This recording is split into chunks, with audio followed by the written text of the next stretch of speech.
Bonjour, aujourd'hui nous allons découvrir la Via Ferrata, vous montrer que cette activité est largement accessible à tous, qu'il n'y a pas de crainte ni de peur à avoir. Nous avons rendez-vous avec Romain, moniteur de Via Ferrata, diplômé, expérimenté et passionné. Nous sommes en Haute-Savoie, à côté d'Annecy, précisément à Talloires.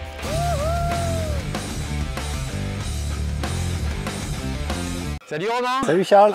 Dis-moi, tu as un magnifique spectacle ici. Bah ouais, qu'est-ce qui se passe aujourd'hui? Là on est au col de l'Olpe et là il y a la Coupe du Monde de parapente. Donc tous les pilotes que vous voyez, c'est des pilotes internationaux qui font la Coupe du Monde. Donc ça faisait très longtemps qu'elle ne s'était pas faite en France. Et là on a un magnifique spectacle. Donc ils ont des ailes typées compète très allongées et des cocons pour être aérodynamiques. D'accord. Donc là ils transitent d'un sommet à l'autre. Et vous voyez en fond il y a le lac d'Annecy. On a une super belle vue. Ah, c'est vrai que c'est magnifique. Ouais. Okay. Et on est au pied de la Tournette qui est derrière nous. On voit il y a encore un petit peu de neige. Là on voit le sommet qui sort entre les nuages, qui est à 2351 mètres. Je crois que tu m'as préparé mon équipement, c'est ça? Ça c'est simple, hein, l'équipement de Via Ferrata, c'est un casque d'escalade. Ok, je te passe, merci. Tu peux le mettre sur la tête. Et après on a un harnais, donc comme un baudrier d'escalade, qui est équipé avec des longes de Via Ferrata qui sont là. Donc ça c'est ce qui va gérer la sécurité en Via Ferrata. J'ai un casque, un baudrier, des mousquetons. Voilà, des longes avec des mousquetons au bout. Et puis ça, cette partie-là, ça correspond? Alors ça c'est l'absorbeur. En cas de chute en Via Ferrata, on peut chuter sur quelques mètres. Dans tous les cas, on va éviter de tomber parce qu'on pourrait toujours se faire mal sur les cailloux ou sur les barreaux. Et du coup, ça permet d'absorber le choc à l'arrivée. En fait, finalement, j'ai deux systèmes. J'ai l'élastique qui est là, qui absorbe déjà un peu. Voilà. Et puis là, j'ai vraiment l'absorbeur qui va absorber plus fortement une chute conséquente. Voilà, si jamais tu glisses sur quelques mètres, ça permet d'absorber le choc. Et l'élastique est juste là pour raccourcir la longe, pour pas qu'elle traîne loin derrière toi, si tu veux. D'accord, voilà. Ok. Et après, je vois que tu as d'autres éléments. Alors voilà, sur des Via Ferrata, on peut avoir des tyroliennes, donc on utilise des poulies. Ok. Voilà. Et celui-là? Et celui-là, c'est un petit mousqueton supplémentaire qu'on met sur la poulie en sécurité. Et au niveau sécu, on a à peu près que ça? Voilà, alors là, c'est quand on va évoluer sur une Via Ferrata avec quelqu'un qui va être en autonomie. Après, pour plus de sécurité, on utilise aussi des cordes. On peut s'encorder, par exemple, quand on grimpe avec un enfant, il peut vite fait de tout enlever et de plus être sécurisé. Donc grâce à la corde qui va me relier à lui, je pourrai le sécuriser. Ok, d'accord. Sécu supplémentaire. Ok, donc là je m'équipe, j'imagine. Voilà, et puis on va aller directement là-bas. Voilà, au départ de la Via Ferrata. Donc là du coup, j'ai mis mon baudrier, j'ai mis mon casque, je suis tout équipé. Qu'est-ce qu'il reste à faire? Soulève ta veste, donc au niveau de la ceinture c'est très bien. Là tu vois au niveau des jambes, hop, on va resserrer un peu là. Ok, voilà, l'autre côté aussi j'imagine. Voilà, tu vois là c'était vachement lâche. Il faut bien le resserrer ici. Donc là on est prêt. Très bien. Et cette fois-ci, on attaque quoi? Une marche d'approche? Voilà, une petite marche d'approche, on va passer à plat, là, on est sur un chemin de randonnée. Et après on va arriver au pied de la Via Ferrata. D'où vient la Via Ferrata? Alors elle vient d'Italie. Via Ferrata ça veut dire voie ferrée en Italie. D'accord. Ça a été fait dans les Dolomites au début. C'était pour permettre à l'armée et aux militaires, si tu veux, de protéger l'Italie. Ils ont ouvert les premières Via Ferrata dans les Dolomites. D'accord. Et du coup, pour faire passer les militaires, pour sécuriser les passages escarpés, ils ont mis des échelles, des câbles. Et ensuite, ça a été, entre guillemets, réapprécié plus tard. Ça faisait des circuits de randonnée un peu aériens, un peu plus ludiques que de la randonnée classique, mais en même temps accessible. Là, on va faire une découverte, mais tu as des niveaux en Via Ferrata, quels sont-ils? Alors, ça part de la Via Ferrata facile, qui est accessible même avec des enfants, tu vois, de 8-10 ans, jusqu'à la Via Ferrata extrêmement difficile, où là, il faut être quasiment un grimpeur déjà. Avoir fait de l'escalade parce que la paroi peut être déversante, donc il faut avoir quand même pas mal de force dans les bras pour se hisser. D'accord. Voilà. Donc, quand on va découvrir la Via Ferrata, il faut déjà démarrer par une facile. On conseille de faire appel à un moniteur aussi, parce que même si ça a l'air facile de se sécuriser sur une Via Ferrata, on ne sait jamais à quoi s'entendre, on ne connaît pas son niveau non plus. Donc mieux vaut faire appel à un moniteur pour démarrer et faire ça en sécurité. Et ensuite, une fois qu'on est formé, on peut faire des Via Ferrata, entre guillemets, de façon autonome. Voilà, de façon autonome. Toujours être plusieurs, hein, jamais partir tout seul en montagne, hein, dans tous les cas. Et ensuite, il faut y aller progressivement. On ne va pas passer de la Via Ferrata facile à la très difficile. Donc du coup, il y a une norme, c'est affiché, c'est facile de savoir si je vais sur une Via Ferrata difficile ou non. Quelle est la norme ou comment on appelle ça? Sur chaque Via Ferrata, quand elles sont ouvertes au public, on aura un panneau d'information au départ. Donc ça va de facile, comme je t'expliquais, à extrêmement difficile. Et après, sur une Via Ferrata, Qu'est-ce que je vais retrouver? Je vais retrouver un câble, des barreaux métalliques. Tout à fait. Je vais retrouver ce qu'on appelle des ponts de singe. Voilà, on peut avoir des via ferrata avec des ponts de singe, mais aussi des tyroliennes. Les via ferrata seront plus ou moins ludiques. Ben là, on vient de faire la marche d'approche. Ça dure à peu près quoi, une dizaine, quinzaine de minutes? Voilà, et là on arrive au départ de la via ferrata. Ok. Donc, qui dit via ferrata dit câble, ligne de vie, c'est là-dessus qu'on va se sécuriser. Donc on va utiliser nos 2 mousquetons qu'on Ok, on va se rapprocher peut-être. On peut déjà s'attacher là, Ouais, ok. on sera sécurisé. Ok, donc je mets les deux comme ça. Voilà, là tu peux me suivre, donc on est en traversée, on peut être tous les deux l'un à côté de l'autre si tu veux, il n'y a pas de souci. Donc tes mousquetons, tu vois, tu peux les laisser comme ça, te tenir au câble. Et là du coup je vais arriver à un amarrage. Donc si je continue, bah, je vais être coincé, ok. Donc il va falloir que je passe mes mousquetons de l'autre côté. Pour cela je vais le faire un mousqueton l'un après l'autre. Donc j'en détache un. Je l'accroche là et après je prends le deuxième que je mets là. Okay. Moi je suis resté toujours sécurisé. D'accord. Quoi qu'il arrive, j'ai toujours mes 2 mousquetons d'accrocher, enfin sauf là quand je fais mon changement. Voilà. Ok. Mais voilà, du coup là je suis en sécurité en faisant comme ça. Jamais enlever les 2 mousquetons ensemble, sinon je ne suis plus accroché. Moi ce que je préconise, c'est de jamais mettre les 2 mains sur les mousquetons en même temps. Là il n'y a qu'une main qui s'autorise à faire les mousquetons si tu veux. Eh bien allez, c'est parti. Donc c'est une via ferrata plutôt facile, c'est ça que tu as choisi? Voilà, là tu vois on est sur un parcours où il faut quand même faire attention parce qu'on est au-dessus de falaise, donc c'est pour ça qu'on se sécurise. Il ne faut pas se dire ouais je suis sur un petit chemin, je peux ne pas mettre les mousquetons, parce qu'on peut toujours tomber. Et dans ce cas-là, la chute elle peut être vraiment très grave. Donc on reste toujours sécurisé quand il y a une ligne de vie, c'est vraiment primordial. Voilà, je te conseille de te tenir au câble. Ok. Donc là toujours une seule main pour les mousquetons, au moins on risque pas de faire la bêtise. Donc là pour l'instant on n'a pas encore de barreaux. On marche plutôt, tu vois, on grimpouille. C'est après le pont de singe qu'on va commencer à grimper sur les barreaux de via ferrata. Pour l'instant, c'est vrai que aucune difficulté en soi. C'est plutôt assez facile, un panorama magnifique. On est plutôt sur une marche, comme si c'était un peu une marche d'approche aussi, mais avec la ligne de vie, effectivement. Et c'est après qu'on va se retrouver vraiment sur la falaise, comme tu me disais? La partie via ferrata, voilà. On va grimper donc, du coup, sur des barreaux qui ont été scellés dans la roche. Donc là, on commence à grimper un peu. Voilà, là ça ressemble à un mix entre escalade et... facile, voilà, l'escalade facile. Escalade avec une ligne de vie.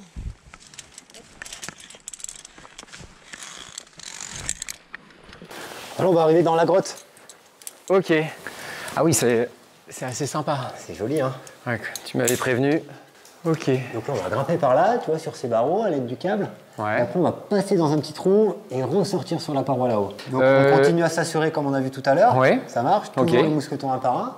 Puis tu vas me suivre. Ok, bah allez, je te suis, c'est roule. parti. Donc là, j'ai juste... c'est comme si je montais une échelle, j'ai des barreaux, et puis je passe de barreau en barreau au niveau des pieds et au niveau des mains également. La seule difficulté là, c'est qu'effectivement, je dois faire des changements de main pour décrocher un mousqueton. Donc petit trou naturel, c'est ça? Ouais, c'est tout naturel. Hein. Juste les barreaux qui ne sont pas naturels. Voilà, donc ça, c'est le principe quand même de la via ferrata. En fait, c'est d'aller dans un site naturel, mais qui est équipé pour le pratiquer. Voilà, pour grimper en sécurité, ouais. Là, après ça, on va passer dans un dévers. Un dévers, c'est une paroi qui est plus raide que la verticale. Donc c'est là, en général, que se fait la difficulté d'une via ferrata. Plus c'est raide, et plus ça demande plus ça va être physique, si tu veux.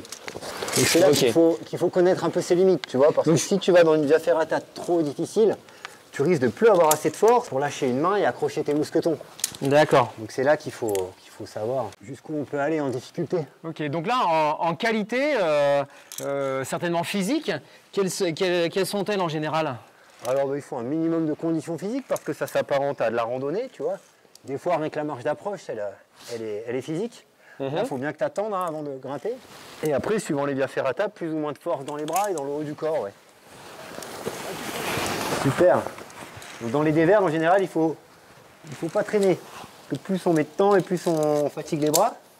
Donc il faut réussir à mettre du rythme. Puis après, ce qu'il faut, c'est profiter du paysage. Hein. Se retourner, regarder de temps en temps tout ce qui nous entoure. Tu vois, là, il y a une partie où on peut mettre les pieds sur la paroi. Du coup, il n'y a pas eu besoin de mettre de barreaux. Ok. Des fois, il y a des prises de main naturelles aussi. Et là, il y a ce qu'on appelle des queues de cochon. Quand tu fais une via ferrata très difficile avec quelqu'un dont tu n'es pas sûr du niveau, pour pouvoir l'aider et l'assurer, tu passes ta corde dans les queues de cochon. D'accord. En Et ça plus permet des de longes. sécuriser la personne et Voilà. d'assurer la personne Tout à qui fait. te suit. Tout à fait. Donc en général, un enfant ou une personne qui est un petit peu en difficulté. Voilà, c'est ça, ouais. Ok. Donc l'enfant, pour des raisons de sécurité, parce que il va peut-être sans faire exprès décrocher ses 2 mousquetons. Mhm. Et de 2, s'il est léger, l'absorbeur ne fait pas le job. D'accord. Alors ça dépend des absorbeurs, mais en moyenne, enfin la norme veut qu'en dessous de 40 kg, l'absorbeur ne se déclenche pas. Ok. Donc si un enfant tombe et qu'il n'est pas encordé à toi, eh ben, il va prendre un sale choc, tu vois. Ok, j'ai compris. Voilà, bah, bien joué, on a fait la partie la plus technique là. Ouais. Bah, c'était pour des débutants, c'était pas la meilleure. Ouais, elle gagne quand même. Hein. Ouais. Donc Non, là, mais- on a quand même un plan B, tu vois, si quelqu'un arrive et qu'il est impressionné ou que c'est trop dur physiquement pour lui, il peut passer à côté. Donc là, on arrive au pont de singe. Donc là, c'est le passage le plus impressionnant. Parce Ok. qu'on va vraiment passer sur un câble au-dessus du vide. Hop là. Donc c'est ça le pont de singe, donc Voilà, c'est ça on qu'on va passer prendre. de l'autre côté en marchant sur le câble. Ok. C'est vrai que ça peut être un petit peu impressionnant, Ah ouais, c'est impressionnant. Ouais. j'avoue. Ouais. Mais bon, tu seras là à côté de moi pour Oui, me on va sécuriser, traverser tous les deux j'imagine. en même temps, ouais. Ouais. Ok. marche. Et c'est l'avantage, c'est que là, effectivement, c'est tout à fait accessible dans le sens où si je ne peux pas, enfin si j'ai peur, si j'ai le vertige ou si j'ai un problème, je vais pouvoir utiliser une échappatoire. Donc là, on voit effectivement, c'est que j'ai un câble supplémentaire qui redescend à ce niveau-là et qui me permet de redescendre et de ne pas faire le pont de singe si tout simplement j'ai Si peur. je le sens pas, voilà. Ouais. Donc là, on voit qu'il y a quelqu'un devant nous et on prend des distances, c'est ça, au niveau sécurité, jamais Voilà. être trop proche. On peut aller à 2 sur le pont de singe. D'accord. Ouais. Donc c'est pour ça que nous, on pourra le faire tous les deux. Voilà, on pourra se suivre. Ouais. Alors voilà, des fois il y a des ponts de singe qui sont plus courts que celui-là où on met que nos mousquetons.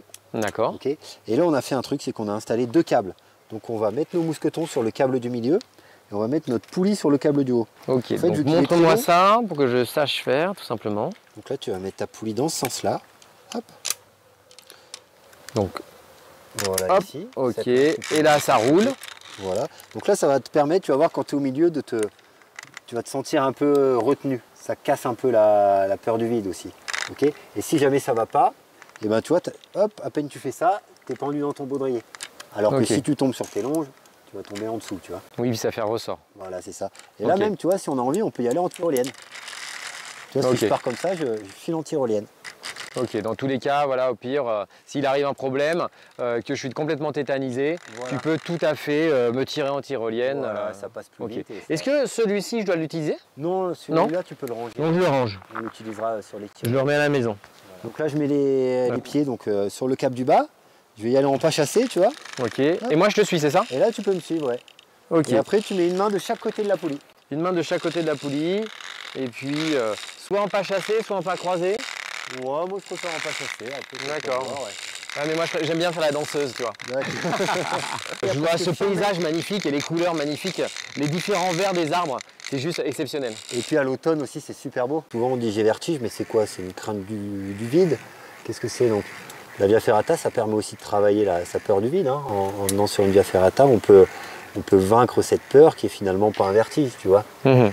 Mais c'est sûr que pour vaincre le vertige, il y a peut-être l'escalade aussi qui est plus intéressante parce qu'en via ferrata, on peut vite Avoir du vide. être en hauteur. Voilà. On appelle avoir du gaz en fait. Voilà, et c'est pas vraiment progressif. Alors qu'en escalade, on peut monter petit à petit de plus en plus haut. Donc là, arrivé à la fin, il faut penser à bien se sécuriser encore. Ok, donc là, Tu vas attacher les mousquetons sur cette corde. Et après, la poulie, d'accord. tu Et peux après, remettre j'enlève sur la ton poulie. baudrier. ok, donc là, je mets ici pour me sécuriser. Et après, tu m'as dit la poulie. Ok, je descends. Ouais, donc là, on est de retour sur un petit chemin escarpé, tu vois. Donc juste en dessous de nous, il y a des grandes falaises, donc on reste toujours bien sécurisé. Hein. Faut vraiment faire attention à ça. Et après, on aura une falaise à grimper. On a une personne qui est devant nous. On laisse de la distance, c'est ça, pour la partie sécurité? Ça sert à rien de rester derrière pour le presser. Donc on le laisse grimper tranquillement. Surtout qu'il ne faut pas coller quelqu'un parce que si jamais il tombe, eh ben, il risque de nous tomber dessus. Donc là, on attaque dans le dur. On se retrouve... C'est ce qu'on appelle du coup une vraie via ferrata. Tu vois, on a des barreaux qui sont scellés dans la roche. Je mets mes mains dedans. Je peux utiliser aussi des fois la roche. Hein. Je peux avoir des bonnes prises de main. Tu vois, où j'ai mis mes mains ici, c'est bon. Et du coup, je grimpe comme ça. Donc c'est comme grimper une échelle finalement, mais sur une paroi. Ok, donc là maintenant, je peux attaquer, je peux venir vers toi. Tu peux me suivre tranquillement. Les barreaux sont positionnés pour que ça soit facile, tu vois. Mais voilà, pour quelqu'un qui n'a pas le vertige ou même un petit niveau, au niveau musculaire, c'est pas énorme, c'est comme si je montais à une échelle. C'est accessible, ouais, du coup. Ouais, c'est juste que la vue est un petit peu différente. Voilà, puis il y a du vide. Hein. Allez, on va arriver au sommet du coup. Ok. Oui, là, ça fait déjà quoi, une petite heure ou 1h30 qu'on est sur la Via Ferrata. La petite Via Ferrata qu'on a pris finalement, voilà, c'est pas si épuisant que ça. Il n'y a pas de grandes difficultés. Bien joué. Et on est arrivé. Ouais, merci à toi. Là, on arrive sur la dernière partie, tu m'as dit. Voilà, on va faire une tyrolienne. Donc là, c'est le final. Voilà, tout ça, ouais. Voilà, suis-moi bien derrière. On passe par là. Hop. Donc, dès qu'on est là, on va mettre une longe de Via Ferrata que tu vas mousquetonner là. Ok. Voilà, tu peux faire comme moi. Alors, j'en prends une. Ok. Je me mousquetonne. Voilà, alors comment te préparer, c'est tout simple. Tu peux déjà préparer ta poulie, mais tu attendras mon signal pour l'installer. Le danger en tyrolienne, c'est de partir un peu trop tôt et qu'il y ait quelqu'un sur le câble. Du coup, si tu le rentres dedans, ça va faire 2 blessés. Donc là, j'attends vraiment que tu sois arrivé sur le tapis rouge, tu t'as décroché, tu te sois mis en sécurité. Et voilà. Des fois, on peut arriver au bout puis repartir en arrière. Donc c'est pour ça qu'il faut bien attendre mon signal pour y aller. Donc là, quand je t'aurai donné le signal, donc ta poulie, tu peux déjà la prendre en main pour l'avoir détachée. Et après, quand je te donne le signal, tu l'attaches sur le câble. Et il faut que ton mousqueton soit derrière pour après le mettre comme ça. Donc ensuite, pour partir, tu vas mettre une main comme ça sur la poulie.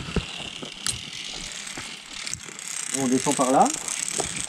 Hop là, si tu es assez grand, tu mets ici. Et là, après, tu n'as plus qu'à te laisser glisser. Donc sur la tyrolienne, on va poser une main sur la poulie, côté plastique. Ok. Et après, on met l'autre main ici sur les longes. Ça roule? Ça, en fait, ça permet de garder la bonne position. Si je mets mes deux mains comme ça, je vais finir par tourner autour de moi. Ok. Donc en restant comme ça et en gainant légèrement, on arrive à garder la bonne position, c'est-à-dire les pieds en avant. J'ai aucun risque pour ma main puisque la main est sur le dessus de la poulie. Voilà, je risque pas de... On la pose. Hein. Évidemment, si on est lancé sur la tyrolienne, il ne faut surtout pas mettre ses doigts devant. Okay. Et pareil, derrière, ça peut vous brûler les doigts. Une fois qu'on est arrêté, on se tient au câble et on essaie de se tirer pour arriver à l'arrivée du coup. Donc là, regarde, on y va comme ça.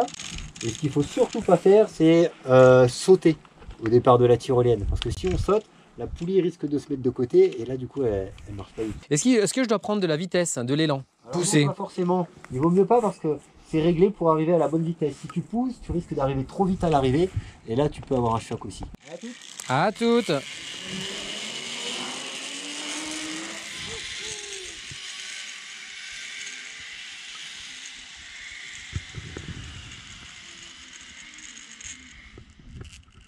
Allez, on est parti pour la tyrolienne.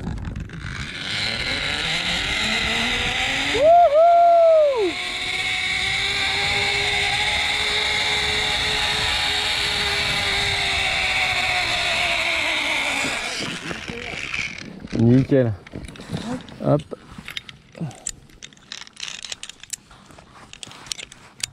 Parfait. Nickel. Allez, donc là on arrive. Dernier effort. Dernier effort jusqu'au sommet après la Via Ferrata. Je ne peux que remercier Romain pour cette initiation et ce baptême à la Via Ferrata. C'est accessible pour tous, hein. Il n'y avait pas de complexité en soi, on a fait une petite marge d'approche. Si j'ai pas le vertige, ça se passe plutôt bien.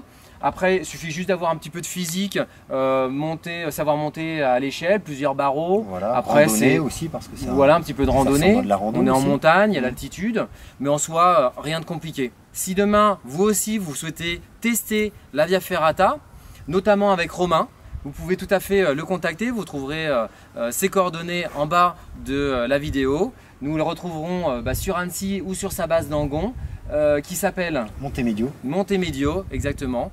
Et je vous souhaite bon vent avec ce magnifique paysage. Si maintenant vous souhaitez pratiquer cette activité, retrouvez le moniteur sur weguideyou.com. Suivez-nous sur nos réseaux sociaux. Je suis moniteur depuis plus de 10 ans maintenant. Il t'a fallu combien de temps pour passer ton diplôme? Un peu plus d'1 an. Ah, c'est tout? Ouais, mais avec une solide expérience avant. Hein. Et comment s'appelle le nom de ton diplôme? Alors moi j'ai passé le BE d'escalade, le brevet d'état de moniteur d'escalade. Maintenant il a disparu, c'est un DE, c'est un diplôme d'état. Voilà. Et donc ça se fait, j'imagine, à Chamonix peut-être, à l'ENSA? Alors non, l'ENSA, ça forme plutôt les moniteurs de ski et les guides de haute montagne. D'accord. Et les diplômes de moniteurs d'escalade, ce sont les CREPS. C'est des centres de formation qui sont gérés par l'État, mais régional. Ok, ok. Et toi, comment t'es arrivé justement à l'escalade? Alors j'ai découvert ça une fête du sport et après j'ai continué en faisant avec des guides de montagne et des moniteurs, en le faisant en falaise pendant les vacances d'été. Et après petit à petit j'en ai fait en club toute l'année. Et là je grimpais presque tous les jours et tous les week-ends. D'accord, voilà. Donc c'est devenu une passion, et maintenant tu fais ça à l'année, j'imagine? Voilà, ouais, je vis de ça, de ma passion, donc c'est génial. Mais l'hiver aussi? Faut pas croire que l'escalade ça se fait que en été quand il fait chaud, au contraire, c'est hyper agréable de grimper l'hiver quand il y a un petit rayon de soleil, c'est les meilleures conditions en fait. WeGuideYou permet de recruter des éducateurs sportifs et de vérifier leurs documents légaux. WeGuideYou permet aux éducateurs sportifs de trouver un job, un emploi et d'indiquer leur disponibilité. Et WeGuideYou permet aux particuliers de trouver des activités sportives. Vous êtes éducateur sportif, un club, vous souhaitez vous aussi faire découvrir votre sport sous forme de reportage, contactez-nous sur weguideyou.com ou au 06 66 00 96 59.